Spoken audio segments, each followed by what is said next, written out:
Hi friends, তখন বহরমপুরে উঠেছিলাম, দ্যাট এখন আর বাসে ছিলাম।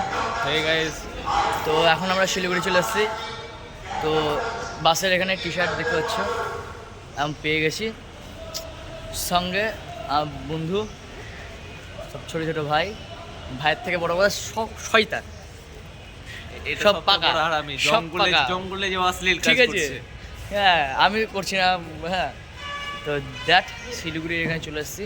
শিলিগুড়ি বাস স্ট্যান্ডে আছি আমরা এখন। তো সবাই ব্যাগপত্র রেখে মুখ ধুতে গেছে, আমরা এসছি, পাহারা দিচ্ছি, গাইডের মতন পাহারা দিচ্ছে, শুধু এদিক ওদিক হাঁটাচলা করছি আর পাহারা আর দেখছি খুব নাক ডাকছে, হ্যাঁ। এত নাক ডাকছে, অভিজিৎ খুব নাক ডাকছে, অভিজিৎ লাইক করবা না, ইমোশনালি লাইক হ্যাঁ, করবা না এর জন্য। সেই